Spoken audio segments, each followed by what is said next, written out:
The Bearcats enter 2024 hoping to have much greater success than what they saw last year. Granted, it was a year of first for Cincinnati in 2023. New head coach Scott Satterfield and a new landscape as they joined the Big 12 Conference. But as Satterfield continues to help this program grow, can Cincinnati be a competitive team in the Big 12 Conference here in 2024? Well, you're about to find out what I think here in this video. What's up, Tailgaters? You're in the booth with Tailgate Nate today. I want to welcome you to my channel and welcome you to Prediction Season. It's where I predict all 134 FBS level college football teams. That's my goal this summer, and it means I'm doing your favorite team, and we're so close to getting done with the Power 4 teams. And if somehow I haven't done your favorite team, if you are a fan of a Power 4 team, you got to hit the subscribe button and ring the bell. It will be coming later on this week. And then, of course, we'll continue on with Group of 5 predictions all throughout the month of July. But I want to thank you so much for watching this video. It helps support my channel in more ways than you can even imagine. If you'd like to continue to support what I do here on YouTube, you can like, you can comment, you can share, and really anything else you do to interact with the channel helps to support it. It does mean a lot to me in whatever facet. As of recording this video, we are really, really close to 2,000 subscribers. I would be very happy if we could reach that number pretty soon here. But with all that said and done, let's dive on into Cincinnati football here in 2024. I do apologize for my voice. It's been a little scratchy over the past couple of days. Kind of screamed my heart out at a soccer game. But hey, nonetheless, how do we predict football teams here in 2024? Well, we go through the team's offense, go through the team's defense, and at the end of the video, we'll dive on into the Bearcat football schedule, and we'll give it a game-by-game preview and prediction. I do have a couple more things before we do start, because right over here will be the stats the team put up either offensively or defensively last season. And of course, for your viewing pleasure, right below the team's logo, I have put the team's coaching staff. So I'll waste no more time. Let's dive on into talking about the Cincinnati offense here in 2024. Very good rushing offense last year. The passing offense definitely had its moments where it was pretty solid, and this was a team that could get the ball down the field. But for getting 426 yards per game, this was an offense that didn't really score the football at as impressive of a clip as they probably should have last season, and their starting quarterback from last season in Emory Jones is gone. 2,219 yards, 18 touchdowns. He did throw 10 interceptions last year, but overall, pretty solid quarterback play out of him for most of last season. He also was the team's second leading rusher, 560 yards and 4 touchdowns. Sack yardage is included in that and got sacked around 25 times. So you do lose Emory Jones, a pretty solid dual threat quarterback. So who will be your quarterback for the Bearcats in 2024? Well, Brady Lichtenberg does come back in 34 passing attempts last year. He completed 19 of them for 252 yards, 2 touchdowns, and 1 pick. And by the way, that completion percentage number is hovering right around 56%. Not good, not bad, not great, but you definitely had a small sample size there. So what do? Well, you dive on into the transfer portal and you grab a guy over from Indiana in Brendan Sorsby, who, to be honest, is probably going to be utilized a lot more to his skill set in the Scott Satterfield system if he does win the starting job, of which I think Brendan Sorsby will be that starter for the Cincinnati Bearcats here in 2024. Had 1,587 yards, 15 touchdowns to only 5 interceptions during his time with the Indiana Hoosiers last season. In 236 pass attempts, had around a 57% completion percentage. He'll definitely be utilized a lot more as a passer here within the Scott Satterfield system, but you also look at what he did on the ground last year, 286 yards and 4 touchdowns in around 110 or so tries. He definitely has shown that dual threat ability, but I do believe Brendan Sorsby, with his skill set being utilized a little bit more effectively in the Scott Satterfield system than it did when he was under Tom Allen, I think he'll get that starting role for the Bearcats in 2024. However, he does lose some pretty solid players out of the skill position room in pretty much every position. The Montgomery brothers, Ryan and Miles, I do believe they are related. If not, egg on my face. I apologize for that. But Ryan Montgomery has since graduated, had 329 yards and 1 touchdown last season. And Miles Montgomery has entered the transfer portal, 428 yards and 3 touchdowns for him last season. Miles Montgomery is transferring in conference. He will go play for the UCF Knights, so you do lose the Montgomerys out of the running back room this past season, or I should say this past cycle. You do return your leading rusher from last year, though, in Corey Kiner, who had 1,000 yards rushing. Like I said, this is a very good rushing offense last season, 1,047 yards and 5 touchdowns in 2023. He's an easy candidate to get 1,000 yards again in 2024. And you bring in some guys through the transfer portal that are probably going to end up playing some really big minutes. Evan Pryor is a transfer coming over from Ohio State, and Chance Williams is I believe a Grambling State transfer there. So really overall, when you take a look at this running back room, yes, it'll be led by Corey Kiner, but getting Pryor in it, getting Williams in, those are guys that are going to help fill the shoes of the Montgomery brothers that did leave this running back room.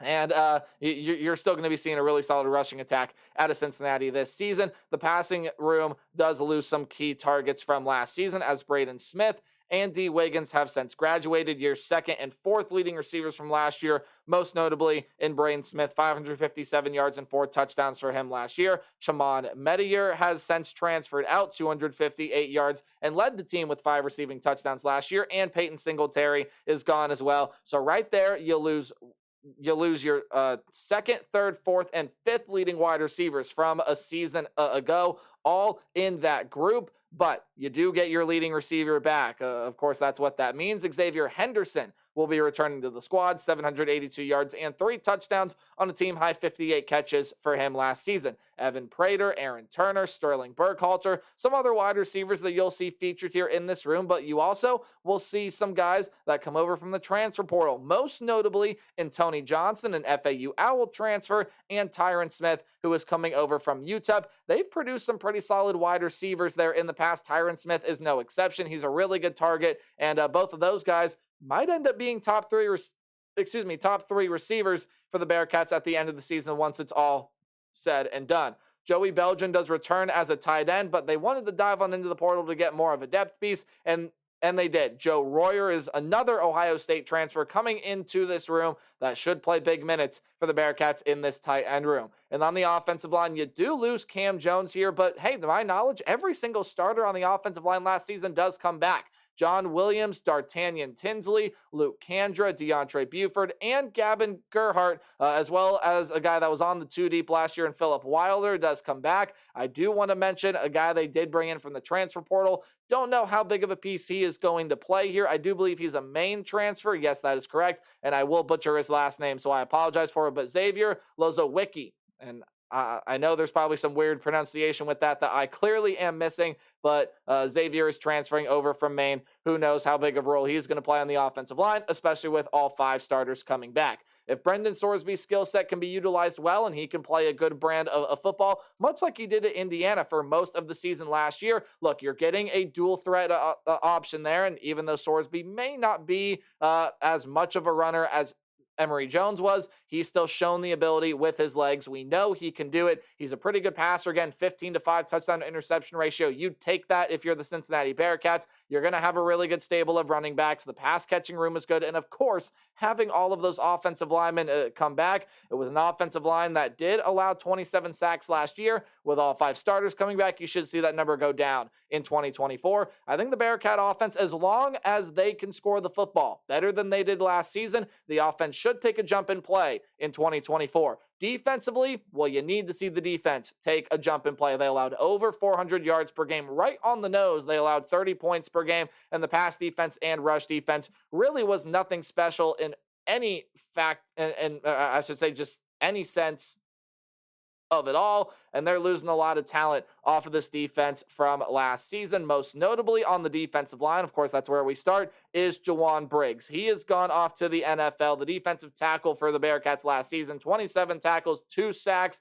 and he's a very high impact player. You will see him now playing on Sundays. Daniel Griziak will also be leaving as well. Sort of that edge rusher player. You can play him as a linebacker, play him as a defensive lineman. Decide to put him in the defensive line category. I believe he led the team in sacks last year. Not a team that generated a whole lot of pressure to the quarterback, but he did have 46 tackles, 3.5 sacks. High impact player that'll be gone out of that room as well. Tyler Gillison and Justin Woodley are some names that are going to be leaving this team through the transfer portal. Gillison had 15 tackles last year, and Woodley 13 of them last season. So again, some guys that had some solid production are gone off of last year's team, and you do lose Malik Van, a guy that had a sack and a half last season.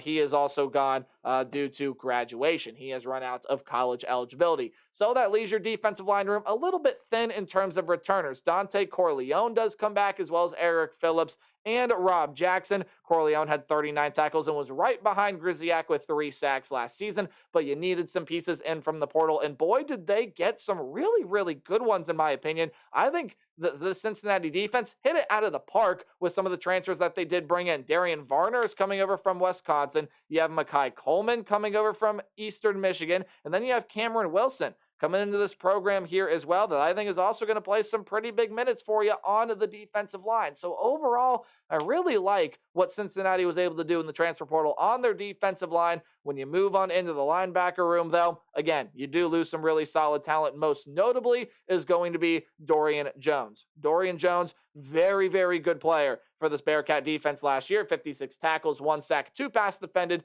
and 1 interception for him last year. You also are going to be losing Dion Hunter, another name that has entered himself into the transfer portal. He had double-digit tackles with 11 of them last season. So your linebacker room looks like this. Jack Dingle will be coming back. He was the team's 5th leading tackler last year with 53 tackles and a lone sack on the season. And Jonathan Thompson back as well, 31 tackles for him. Top 10 tackler for the Bearcat defense last season. You also are getting some pieces in from the transfer portal. Jared Bartlett is a guy coming over from West Virginia that was a pretty darn good player during his time in Morgantown, and he can be utilized as that edge rusher, a linebacker defensive line combination player. Decided to slot him in this linebacker position, although again, you could consider him a defensive lineman transfer, and there would be no argument from me. You also are getting Connor Keys coming in here to this team as well. I believe is a JUCO community college transfer, but nonetheless should see some good minutes in this linebacker room. Defensive back room, let's talk about it. Justin Harris, he is gone due to graduation. No more eligibility for him. Tied for the team lead with 2 other teammates with 6 passes defended last season. Did have 1 pick among 31 tackles. Again, a top 10 tackler for the Bearcat defense. Out of the cornerback room is gone, and you do lose 2 of your bigger pieces on defense from last season in the safety room, and coincidentally, your 2 leading tacklers, Deshaun Pace and Byron Threats, will both be playing for new programs in 2024. Pace had 80 tackles, a sack and a half, 5 pass defended, and 1 interception, and Byron Threats, 57 tackles, 1 sack, tied for that team lead with 6 passes defended, and had the team lead with 2 interceptions. You also do lose Taj Ward, who was the team's 4th leading tackler, 55 tackles, couple passes defended due to graduation. So your defensive back room looks like this. Jordan Young and Kalen Carroll come back to be cornerbacks, while you do get some pieces over from the portal and Derek Canteen and Ormini Arnold, as well as getting Daniel James to come in here from the, or I should say not to come in from the transfer portal, but to come in as a 4-star freshman. Who knows? He could see some pretty significant playing time. We'll get you those transfer destinations here. Arnold is coming over from Idaho, while you get Canteen coming over from Virginia Tech. And in the safety room, DJ Taylor, Ken Willis, and Antoine Peak Jr. all return. And again, more transfers come into this room. Kai Stokes is coming over from Ohio State. You get Makai Miller, who is coming into the program as well. He's coming over from New Mexico State. And then Joshua Minkins is coming over from Louisville. You also are getting Logan Wilson as a safety, who is coming over from North Texas. Again, who knows how big of a role he is going to play. Running short on time here, but I have to show the kicker some love. Mason Fletcher and Carter Brown are back to do the punting and kicking duties. You need to see this defense improve for Cincinnati to have better success than they did last year in 2024. But again, even though they lost a lot of talent, I think they brought in some really nice transfers. And I do think overall, you'll see this defense take a step in the right direction, which leads into the Cincinnati football schedule. Any game at home will be underlined, while any game on the road is in italics. That's that slanted text. Any game you see in green is a game that I think the Bearcats are going to win easily, much like their first game against Towson. I think they should be able to win that one fairly simply. And a game in yellow will be a close competitive game that I still see the Bearcats being able to win. And then a game in red is a loss. And these are some tricky non-conference games to try to predict for the Cincinnati Bearcats here. You get Pitt at home. Now, Cincinnati was able to go on the road and beat Pitt last year. Again, a Panther team that just seemingly had nothing go right for them last season. They will be better in 2024, but I have immense questions about that defense just because of how much talent they do lose off of last season. There are a lot of holes to fill. Who's going to step in and play quarterback for that Pitt team? There are a lot of questions to answer here. And again, I think Cincinnati still has some really nice pieces offensively. The run game will be good. It's going to challenge this Pitt defense. And I think the Cincinnati defense might surprise a fair bit of people in the Big 12 Conference this season. I think Cincinnati gets a big non-conference win against the ACC foe. They beat the Pittsburgh Panthers at home, but then you have to go on the road and play Miami. This was an overtime game last year that Cincinnati did end up losing at home. Miami does get their starting quarterback back, as well as a lot of solid talent around him. But I think Cincinnati's going to be able to get their revenge. I think they go on the road. They're able to beat Miami. This is a Bearcats team that's going to be, I think, much better at scoring the football this year, much better at slowing down some things in the run game, some things in the pass game. I think especially all the transfers they got in that defensive front seven are really going to help boost up this Cincinnati run defense, which you're going to need to help beat a Miami Redhawk team that could have a pretty solid run game out of the Mid-American Conference here. You have to worry about Blaine Gabbert, though. Again, he was that starting quarterback last year. He is coming back. Blaine Gabbert, Brett Gabbert. Either way, last name being Gabbert, you really got to watch out for him. He's a very dynamic weapon. He can run the ball, throw the ball. Really good quarterback for Miami. But I think the Bearcats get their revenge on the road. They beat their in-state rival in Oxford before they transition over to Big 12 play. And hey, Bearcats got to be feeling pretty good about themselves. You start out 3-0, get a couple pretty big non-conference wins before you get to come back home and play a team that might need a little time to settle in with the new head coach Willie Fritz in the Houston Cougars. Now, as much as I think Houston needs some time to settle in and Willie Fritz needs to implement his guys and his system, Houston will be competitive in a lot of games this season. And it's a Houston program that, again, Willie Fritz has been in a conference with Houston and Cincinnati before. Again, being that head coach at Tulane, wasn't too long ago that Cincinnati and Houston both left that conference. Now, Willie Fritz going over to coach Houston against Cincinnati. I think he's going to have a good game plan for this Bearcats team. Yes, it's a little bit of a new look with Scott Satterfield. My apologies. And even though this game is at home against Cincinnati, look, easily winnable game for Cincinnati. Yes. But this is the Big 12 now. Big 12 chaos reigns supreme, and I think it causes a little bit of some here. Houston goes on the road, beats Cincinnati, to hand the Bearcats their first loss of 2024. I think you do lose these next two games here because I do like the Texas Tech Red Raiders this year. Everyone was talking about them last year, yet this year still might be another year where Texas Tech sees a very impressive season. Some really good pieces out of that wide receiver room.